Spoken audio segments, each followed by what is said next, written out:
What's up guys, Psycho Bunny here and welcome to my tutorial to unlocking all your camos and grinding towards your 100% calling card in Call of Duty Black Ops 6 Zombies. Ladies and gentlemen, that is it. This is not a glitch strategy, so there is no need to set up Frenzy Guard God mode or have an amalgam throw you through a wall. I was just trying to run by. It simply requires the knowledge of when to stall in the story and some well-placed save games. Hopefully this guide will help you on your journey to becoming a 100%er. If this video helps you, please leave a like, comment, or share. Alright, let's dive in. First we need to go over some ground rules. Let's talk about camos because this will be our main focus as we sprinkle in other calling card challenges in order to avoid falling asleep while playing. So the first challenge we are met with is 2,000 headshots per weapon, which is broken up into 9 tiers. Slate, Desert, Evergreen, Rugged, Grim, Stripe, Oceanic, Whiteout, and Purple Tiger. These are followed by 2 special camos which are unique to each weapon. And then you must complete another 4 heavy-hitting mastery challenges. Each tier must meet certain requirements before it will even start counting them. So make sure you read carefully before going off on a 4-hour grind to find out nothing counted.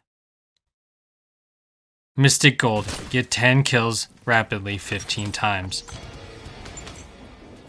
To unlock the Opal camos, first complete Mystic Gold camos for all remaining weapons in the archetype. For example, you'll have to do all the SMGs, all the ARs, or all the pistols before you can start the Opal. Get 30 special zombie eliminations. And you're going to need to complete all 33 weapons before starting Afterlife.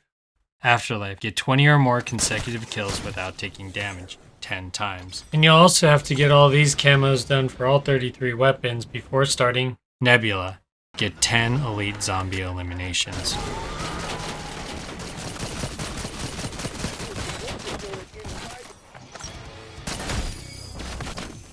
Okay, now that we have all the basics down for camos, let's talk about some game mechanics. The next thing we'll need to cover is how save and quit games and directed games work. Save and quit is only available in solo. You're only allowed 1 active save game at a time. In order to save and quit, you must be at full health and be in a new round. This is built for round progression, so if you die in a save game, your game will be lost. Also, sometimes updates and patches will wipe out your save game, so be wary of that. Next is Directed Mode. Directed Mode leads you through the Easter egg while placing level caps at certain levels to help new players complete the challenges. Which means this level will repeat itself over and over again until you complete the next part of the story. Also, Directed Mode has a 15-minute pause timer and a 5-hour exfil limit. The main goal to this strategy is being able to stay in the same directed game as long as possible. So you don't want to hit the 5-hour timer because it will force exfil you and you'll lose all your saved essence and salvage. But this timer resets if you save and quit and re-enter the game. This allows you to have an infinitely long game. Which, don't worry baby birds, I'll feed you. Now you can stack your salvage and essence every time you save and quit. This opens a whole new world of calling card challenge opportunities. Because now you have the salvage to buy 10 cashmeres in a row, or instantly have the ability to legendary and triple pack your weapon. So remember to save regularly. If you've gone over the 5-hour exfil timer, it'll be too late to save and quit. And sadly, you'll lose all your essence and salvage, but you can always start over. Okay, with camo knowledge and a good understanding of how to save and quit, we are ready to get started and begin our adventure into Terminus. I know what you're thinking. But Bunny, I wanted to play Liberty Falls where it's nice and sunny and I know the map. But trust me when I say this will be the hub for most of your camos as well as many of your calling cards. All thanks to this machine and Strauss's crazy math problem. Alright, so select the mission. We want Directed, Solo, and then Terminus, and here we go. Now this strategy is so simple anyone can do it, and as far as I can tell, there's no way to patch this because it's part of the story. First, you will need to follow the directed steps. Turn on power.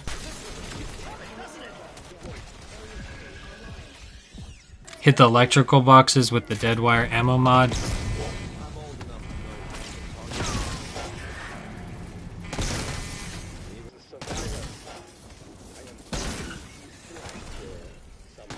pick up the key card, grab the multiphasic resonator, and put it into the oscillation calibration machine. I also turned on the computers just to clean up a little bit of clutter. And now it's time to figure out Strauss's crazy equation. Just kidding. But we will need the 2-minute grace period this machine gives us to try to solve it. And out of that 2 minutes, we really only need 30 seconds of it, which is just enough time to watch 33 zombies pile out of the window in front of you. But as you stare into the deep inner workings of the oscillation calibration machine, something interesting is happening outside. All the zombies are going outside and forming a nice tight group of dazed and confused zombies. So no more hours of running zombies in circles, just let them spawn for 30 seconds and then mow them down while aiming at their sweet juicy heads. Rinse, repeat, and use this tactic for all your weapons. There are 14 guns off the wall, and all 33 weapons are available out of the mystery box in Terminus. In total, you will spend about 2 hours grinding headshots for each gun, and you may spend some time kneeling in front of the mystery box praying for the last gun you need. It is very important to keep an eye on the exfil counter and save and quit regularly. Also, while we're here, let's tab over to the weapon stat page from this menu. Here you will find a headshot counter. If you do some simple math, accompanied with regularly updating and checking your current headshots, and using the save and quit to access your loadout, you should have a good idea of where you are on your headshot journey. Pro tip, avoid overpowering your gun. Second pack and blue rarity will do the trick at level 10. I would also advise against packing your GS45 and your LR762 while doing headshots, because it turns them into noob tubes, making headshots an absolute chore. Also, putting ammo mods or elemental pop on will steal some headshots from you as well. Okay, back to guns and the box and guns off the wall. There is a way to smuggle current loadouts into your game, and you're going to do this by using the save and quit function. So save and quit, head to your loadout and build your new loadout. Make sure to check and update your camos, and most importantly, save this loadout to pop up in zombies. You can do this by hitting the L2 button on this screen and looking for this mark, which means the save was successful. Unfortunately, it does not automatically pop into your hands when you re-enter the game, but you can pull it out of the mystery box or off the wall. Also, by updating your camos, it will make it easier to spot weapons you still need to work on out of the mystery box. Now, if you're an overachiever, at this point you may have noticed that you have started working on some of your special camos. There are 2 unique special camo challenges for each weapon, and 90% of those can be done here. There are a few that will take forever, like killing 30 vermin. I found that sometimes you can force spawn a bug round in if you save and quit and re-enter. Also, there are a few special camos that require special eliminations, and you cannot get those here because we're only spawning regular zombies. And to do that, we'll need to put in the code. You can either buy the code from Strauss, or you can go online and find the code reader, but you should have plenty of money. This will push us into level 12, where Manglers live. Unfortunately here there is no more machine access, so we must tread water to complete the last of the special eliminations. Now you may have been getting some of your gold camos, but you'll need to unlock all Mystic Gold camos remaining for that archetype before you can start earning opal. So 33 plus dates with the mystery box and 10 rapid kills 15 times will work at this spot. The only problem is there's a Mangler here. And since these special eliminations don't count towards your gun camos until all your golds are complete, this would be a great time to use them to complete some of your other calling card challenges. Like this challenge, for example, perfectly charged. Kill 50 special zombies with a Molotov. You should also actively work on the slow burn calling card because this one takes forever. Kill 50 special zombies with energy mine while insta-kill is active. To do this challenge, I used quite a few gobblegums, but you can do it naturally. It's just much trickier to time. First I popped a gobblegum, spawning the insta-kill. Then I dropped an energy turret, grabbed the insta-kill, which killed the special zombie almost instantly. Once all your gold camos are completed, you're ready to start using those specials to complete the opal challenges.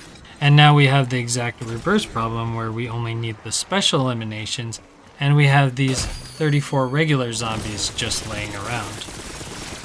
And you probably guessed it, we're going to use those 34 zombies to finish other calling card challenges in the meantime. You will have roughly 990 rounds to complete your opal challenges, so get creative. Warning, make sure the challenges you are working on are unlocked, or you'll be hanging out with this guy again. Okay, let's take a look at some calling cards. This one's called Gullible, and it is unlocked at Prestige level 6. To do this camo, simply throw a monkey bomb, kill 10 or more zombies distracted by the monkey bomb. Don't kill them all because it may not track, and look for this badge. Next up, we have the Madness calling card. There's a much easier way to do this with the jet gun online, but I did it with the shock charges and the Molotov. You throw them both at them at the same time, and then mow them down with the gun of your choice. For the next set of challenges, I used a very weak gun off the wall that carried a lot of ammo, and this will be the gun that you'll want to put your ammo mod on. What you're trying to do is get your ammo mod to activate, and then you're going to kill them with your more powerful secondary weapon. You're going to do the exact same thing for this calling card called Crispy. This is also unlocked at Prestige level 9. Rapidly kill 10 or more zombies that have been set on fire by the Napalm Burst ammo mod 25 times. And you'll make your life 100% easier if you set up the correct augments. Next we're going to work on Cold Feet. Sometimes your ammo mod and your perk augments will get kind of screwy the longer that you're in a directed game, so don't be afraid to save and quit and re-enter. Sometimes this might just fix the problem, and sometimes it does absolutely nothing. If that happens, save and quit again, and check and make sure you have the correct augments set for this calling card. And re-enter the game and try once again.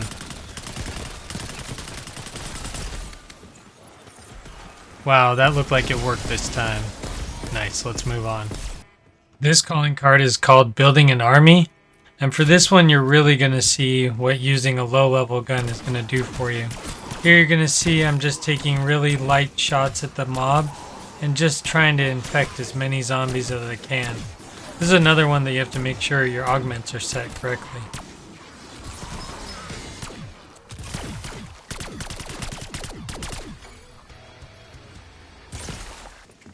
This calling card is called Random Element. This is unlocked at Prestige level 9. Rapidly kill 5 zombies with ammo mod activation 500 times. Fortunately, all your other ammo mod kills will count towards this one. Unfortunately, it takes forever. So I paired it with the Supermassive calling card, which is earn 25 graviton medals, kill 5 or more zombies rapidly with a vortex by using the Shadow Rift ammo mod.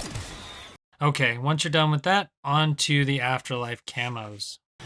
You can do all your Afterlife camos here, but you will have to dodge Mangler cannons as well as zombies, making the Jackrabbit badge a bit harder to earn. I personally did this at the Oscillation Calibration machine because it was cake, and I was not able to run all these games in one save game. I lost a few save games through updates and from dying throughout my 100% journey. Okay, on to Nebula camos.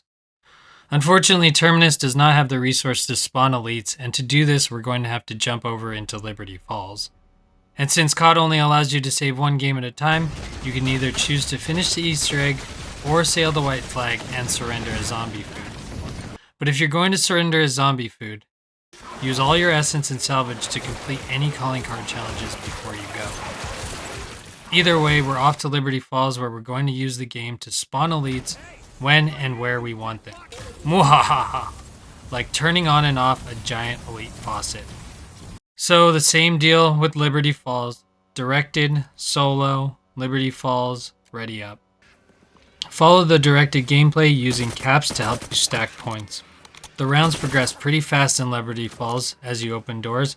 So I stay on round 3 until about 15,000 points, and I have about 1,000 salvage, making it super easy to progress to round 12. At round 12, you'll find more Manglers, so if you need to finish up any challenges, I would do it here. I prefer the roof because Manglers can only spawn from one window, but since we are searching for an elite, we will need to push through to level 15. What you'll want to do is grab the LTG device and head down to the spawn area instead of the recommended cemetery. Once there, you will need to place the LTG down and successfully protect it. This will spawn an elite, and if you happen to accidentally kill this elite instead of trapping his soul in the canister, this will cause you to fail the mission, and it will be available in the next round. To try again, simply reactivate the LTG and try again. And if you kill that one, you will have to try again, and again, and again, until you accidentally complete your Nebula challenges. Once you have finished your camos, you should have enough save loot to go after all of your calling card challenges pretty easily. There are definitely still a few calling cards that require you to grind, but maybe Essence and Salvage doesn't buy happiness, but it sure makes life easier. That's going to be it for this one. If you have any other questions on how I did certain calling cards, drop a request in the comments below. Happy hunting, you filthy animals, and as always, thanks for watching.